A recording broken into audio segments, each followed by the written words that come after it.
ചോറിനും ചപ്പാത്തിക്കും ഒക്കെ കഴിക്കാൻ പറ്റുന്ന നല്ലൊരു റെസ്റ്റോറൻറ്റ് സ്റ്റൈലിൽ ചില്ലി ചിക്കൻ്റെ റെസിപ്പിയാണ്. വളരെ ടേസ്റ്റി ആയിട്ടുള്ള നല്ലൊരു ചില്ലി ചിക്കനാണ്.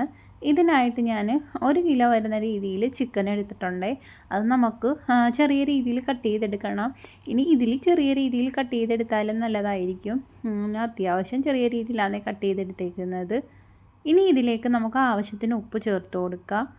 പിന്നെ ഞാൻ ഒരു 2 അടപ്പ് വിനാഗിരി ഒഴിച്ചു കൊടുക്കുന്നുണ്ട്. 1 സ്പൂണൊക്കെ മതിയാകും വിനാഗിരി.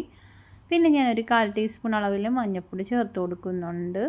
പിന്നെ വേണ്ടത് ഗരം മസാല പൊടിയാണ് വേണ്ടത്, അതും ഒരു 1/4 ടീസ്പൂണ്. പിന്നെ കാശ്മീരി ചില്ലി, അത് 1 ടീസ്പൂൺ അളവിൽ കാശ്മീരി ചില്ലിയും ചേർത്ത് കൊടുത്ത് നന്നായിട്ട് നമുക്കൊന്ന് മിക്സ് ചെയ്തെടുക്കാം. നല്ല രീതിയിൽ ഞാനിപ്പോൾ മിക്സ് ചെയ്തെടുത്തിട്ടുണ്ട്. ഇനി ഇതിലേക്ക് ഞാൻ കോൺഫ്ലവറും മൈദയും കൂടെ മിക്സ് ചെയ്തതാണ്. അത് ഞാനൊരു 3 സ്പൂൺ ചേർത്ത് കൊടുക്കുന്നുണ്ട്. 1 സ്പൂൺ മൈദയും 2 സ്പൂൺ കോൺഫ്ലവറും കൂടെ ചേർത്താണ് ഞാൻ ഇട്ട് കൊടുത്തേക്കുന്നത്. എന്നിട്ട് ഇത് നന്നായിട്ട് നമുക്കൊന്ന് മിക്സ് ചെയ്ത് കൊടുക്കാം. എന്നിട്ട് ഈ കൂട്ടത്തിൽ തന്നെ നമുക്ക് 1 കോഴിമുട്ടയും കൂടെ പൊട്ടിച്ചൊഴിച്ച് കൊടുക്കണം. എന്നിട്ട് നന്നായിട്ട് നമുക്കൊന്ന് മിക്സ് ചെയ്ത് കൊടുക്കണേ. മുട്ട പൊട്ടിച്ചെടുത്ത പാകം കിട്ടിയില്ല. ഞാൻ മുട്ടയൊക്കെ ഒഴിച്ച് നല്ല രീതിയിലൊന്ന് മിക്സ് ചെയ്ത് വെച്ചിട്ടുണ്ട്.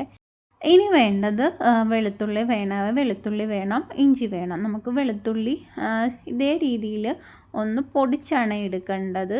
അല്ലാതെ നമ്മൾ നല്ല പേസ്റ്റ് രീതിയിലാക്കരുത്, പൊടിച്ച് തന്നെ എടുക്കണം വെളുത്തുള്ളി. ഞാനൊരു 6-7 അല്ലി വെളുത്തുള്ളി എടുത്തിട്ടുണ്ട്. അതൊന്ന് പൊടിച്ചെടുത്തിട്ടുണ്ട്.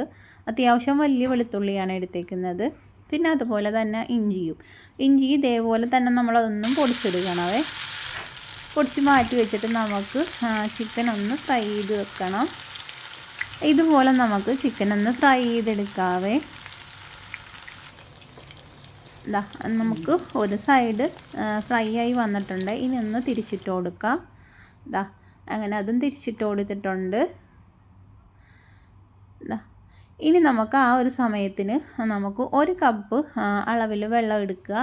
അതിലേക്ക് ഒരു 2 സ്പൂൺ അളവിൽ കോൺഫ്ലവർ ചേർത്തൊന്ന് കലക്കിയെടുക്കണം. ഈ രീതിയിലൊന്ന് നമുക്ക് കോൺഫ്ലവർ കലക്കി 1 കപ്പ് വെള്ളം നമ്മളങ്ങനെ മാറ്റി വെക്കണം. ചിക്കനൊക്കെ ഫ്രൈ ആയി ഞാനൊന്ന് കോരി മാറ്റിയിട്ടുണ്ട്. ഇനി നമുക്ക് ഒരു പാത്രം വെച്ച് കൊടുക്കാം. ഇതിലേക്ക് നമുക്ക് ചിക്കൻ ഫ്രൈ ചെയ്ത ആ ഓയിലിൽ തന്നെ വേണം നമ്മൾ കുക്ക് ചെയ്യാനായിട്ട്. നമ്മൾ ചിക്കൻ ഫ്രൈ ചെയ്ത ഓയിൽ നമുക്ക് ആവശ്യാനുസരണം നമുക്ക് ഇതേ പാനിലോട്ട് ഒഴിച്ചു കൊടുക്കാം. ഞാൻ ഒരു 3 സ്പൂൺ അളവിൽ ഓയിലാണ് ഒഴിച്ചു കൊടുത്തേക്കുന്നത്. ഇനി ഞാൻ ചേർത്ത് കൊടുക്കുന്നത് നമ്മൾ ഒന്ന് ചെറിയ രീതിയിൽ പൊടിച്ച് വെച്ചിരുന്ന ആ ഒരു വെളുത്തുള്ളിയാണ് ചേർത്ത് കൊടുത്തേക്കുന്നത്. എന്നിട്ട് ഇതിൽ തന്നെ നമ്മൾ ഇഞ്ചിയും ചേർത്ത് കൊടുക്കണം. എന്നിട്ട് വേണ്ടത് നമ്മൾ എരിവിന് ആവശ്യമായിട്ടുള്ള പച്ചമുളക് ഈ കൂട്ടത്തിൽ തന്നെ നമ്മൾ ചേർത്ത് കൊടുക്കണവേ. ഇപ്പോൾ ചേർത്ത് കൊടുക്കുന്നത് ഇഞ്ചിയാണ്. എന്നിട്ട് നന്നായിട്ട് നമുക്കൊന്ന് മിക്സ് ചെയ്ത് കൊടുക്കണം. നമുക്ക് എരിവിന് ആവശ്യമായിട്ടുള്ള പച്ചമുളക് വേണം നമുക്കിതിൽ ചേർത്ത് കൊടുക്കാൻ. ഞാൻ അത്യാവശ്യം ഒരു 10 പച്ചമുളക് എടുത്തിട്ടുണ്ട്. ആ 10 എണ്ണമാണ് ഞാനിതിൽ അരിഞ്ഞ് ചേർത്തേക്കുന്നത്. നമുക്ക് എരിവ് ഒത്തിരി വേണമെന്നുണ്ടെങ്കിൽ നമുക്ക് ഒരു മുളകിൻ്റെ അളവ് കുറച്ചാൽ മാത്രം മതിയേ. എന്നിട്ട് നമുക്ക് ഇതേപോലെ ഒന്ന് വഴറ്റി കൊടുക്കാവേ.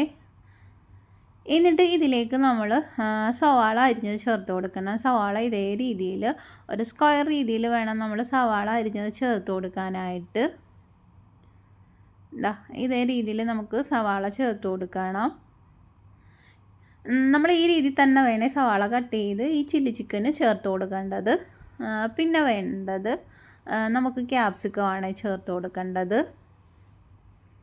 ക്യാപ്സിക്കം നമുക്ക് ഏത് കളർ വേണേലും ചേർത്ത് കൊടുക്കുക. എൻ്റെ കയ്യിലിപ്പോൾ ഈ ഒരു കളർ മാത്രമേ ഉണ്ടായിരുന്നുള്ളൂ.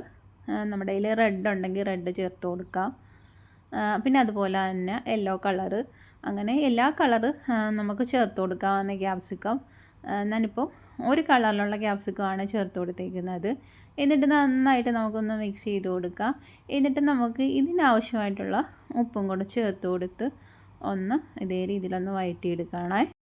ഇപ്പോൾ ഒന്ന് വഴണ്ട് വന്നിട്ടുണ്ട്. ഈ സമയം ഇതിലേക്ക് നമുക്കൊരു 2 സ്പൂൺ അളവിൽ സോയാ സോസ് ചേർത്ത് കൊടുക്കണവേ. പിന്നെ ഇതിലേക്ക് ചേർത്ത് കൊടുക്കുന്ന അതേ അളവിൽ തന്നെ ഒരു 2 സ്പൂൺ അളവിൽ തന്നെ ഞാൻ ടൊമാറ്റോ കെച്ചപ്പാണ് ചേർത്ത് കൊടുക്കുന്നത്. പിന്നെ ഇതിലേക്ക് ഞാൻ ചില്ലി സോസും ചേർത്ത് കൊടുക്കുന്നുണ്ട്. ഇത് നന്നായിട്ട് നമുക്കൊന്ന് മിക്സ് ചെയ്തെടുക്കാം. ചില്ലി സോസ് നമുക്ക് ഓപ്ഷനിലാണ്, വേണമെങ്കിൽ ചേർത്ത് കൊടുത്താൽ മതി. ഞാൻ 1 സ്പൂൺ അളവിലാണ് ചില്ലി സോസ് ചേർത്ത് കൊടുത്തേക്കുന്നത്. എന്നിട്ട് നന്നായിട്ട് നമുക്കൊന്ന് മിക്സ് ചെയ്ത് കൊടുക്കാം.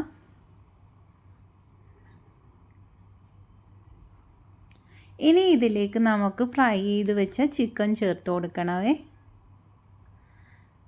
ഫ്രൈ ചെയ്ത ചിക്കനും നമ്മളിതിലേക്ക് ചേർത്ത് കൊടുക്കുന്നുണ്ട്. എന്നിട്ട് നന്നായിട്ട് നമുക്കൊന്ന് മിക്സ് ചെയ്ത് കൊടുക്കാം. ഈ ഒരു ചില്ലി ചിക്കൻ നിങ്ങൾക്ക് എല്ലാവർക്കും ഇഷ്ടപ്പെടും. നമ്മൾ ഒരു തവണ ഇതേ രീതിയിൽ ചെയ്ത് കൊടുത്താൽ നമുക്കിത് എപ്പോഴും ചെയ്ത് കഴിക്കാനും ഇഷ്ടപ്പെടുന്ന ഒരു റെസിപ്പിയാണ് ഇത്. ഇത് എല്ലാവർക്കും ഇഷ്ടപ്പെടും. വളരെ എളുപ്പമാണ്. ഒത്തിരി പൊടികളൊന്നും മസാലകളൊന്നും ഇതിൽ ചേർക്കുന്നുമില്ല നമ്മളിതിൽ. എന്നിട്ട് ഈ ഒരു സമയത്ത് വേണം നമ്മൾ 2 സ്പൂൺ അളവിൽ നമ്മൾ കോൺഫ്ലവർ ഒരു കപ്പ് വെള്ളത്തിൽ നമ്മൾ മിക്സ് ചെയ്ത് വെച്ചിട്ടുണ്ടായിരുന്നു. അത് ഈ സമയം നമുക്ക് ഇതിലേക്ക് ഒഴിച്ചു കൊടുക്കണം. ഇതിലേക്ക് ഒഴിച്ചു കൊടുത്താൽ പിന്നെ പെട്ടെന്ന് തന്നെ ആയിരിക്കും ഇതൊന്ന് കുറുകി വരുന്നത്. നമുക്ക് പിന്നെ ആവശ്യാനുസരണം വെള്ളം വേണമെങ്കിൽ ചേർത്ത് കൊടുക്കണം. എന്നിട്ട് നമുക്ക് 1 സ്പൂൺ അളവിൽ കുരുമുളക് പൊടി ചേർത്ത് കൊടുക്കണമേ. കുരുമുളക് പൊടി ചേർത്ത് കൊടുത്ത് നന്നായിട്ട് നമുക്കൊന്ന് മിക്സ് ചെയ്ത് കൊടുക്കുക. ഇതിൽ നമ്മൾ ചേർത്ത് കൊടുത്തേക്കുന്ന ആ ഒരു സവാളയും അതുപോലെ തന്നെ ക്യാപ്സിക്കവും ഒന്ന് വേവണം. ആ ഒരു സമയം മാത്രം മതി. വളരെ പെട്ടെന്ന് തന്നെ നമുക്ക് റെഡിയാകുന്നതാണ് ഈ ഒരു ചില്ലി ചിക്കന്. എല്ലായിടവും ഞാനൊന്ന് മിക്സ് ചെയ്തിട്ടുണ്ട്. ഈ സമയം ഞാൻ ഇതിലേക്ക് കറിവേപ്പിലയാണ് ചേർത്ത് കൊടുക്കുന്നത്. കറിവേപ്പില ഒന്ന് ചെറിയ രീതിയിലൊന്ന് അരിഞ്ഞതാണ് ചേർത്ത് കൊടുത്തേക്കുന്നത്. ആ ഒരു മണമൊക്കെ നമുക്കൊന്ന് കിട്ടാൻ വേണ്ടിയിട്ടാണ് അങ്ങനെ ചേർത്ത് കൊടുത്തേക്കുന്നത്. പിന്നെ ഇതിലേക്ക് നമുക്ക് സ്പ്രിംഗ് ഓണിയൻ ചേർത്ത് കൊടുക്കാവേ. അതെൻ്റെ കൈവശം ഇല്ലാത്തതുകൊണ്ടാണ് ഞാൻ അതിൽ ചേർത്ത് കൊടുക്കാത്തത്. അന്നേരം നമ്മൾ നല്ല ടേസ്റ്റ് ആയിരിക്കും നമ്മൾ ഈ സ്പ്രിംഗ് ഓണിയനൊക്കെ ചേർത്ത് ഇതൊന്ന് കുക്ക് ചെയ്തെടുക്കുന്നത്. നമ്മുടെ ചില്ലി ചിക്കൻ ഇവിടെ റെഡി ആയിട്ടുണ്ട്. വളരെ ടേസ്റ്റി ആയിട്ടുള്ള നല്ലൊരു ചില്ലി ചിക്കൻ്റെ റെസിപ്പിയാണ് ഇത്. നമുക്ക് ചോറിൻ്റെ കൂടെയും ചപ്പാത്തിയുടെ കൂടെ ഒക്കെ കഴിക്കാൻ പറ്റുന്ന ഒന്നാണ് ഇത്. അതുപോലെ തന്നെ നമുക്ക് ചിക്കൻ കിട്ടുമ്പോൾ ഇതേ രീതിയിലൊക്കെ ഒന്ന് ട്രൈ ചെയ്ത് നോക്കുക. നമ്മൾ ഒരു രീതിയിൽ തന്നെ നമ്മൾ കറി വെച്ചാലും പെട്ടെന്ന് തന്നെ നമുക്ക് മടുക്കുകയും ചെയ്യും. ഇതേ രീതിയിൽ വെറൈറ്റി രീതിയിൽ നമ്മൾ ചെയ്ത് കഴിച്ചാൽ എല്ലാവർക്കും ഇഷ്ടപ്പെടും. അതുപോലെ തന്നെ ഈ വീഡിയോ ഇഷ്ടമായാൽ വീഡിയോ ഒന്ന് ലൈക്ക് ചെയ്യാനും ചാനലൊന്ന് സബ്സ്ക്രൈബ് ചെയ്യാനും മറക്കല്ലേ. ഇനി അടുത്ത വീഡിയോയിൽ കാണാം.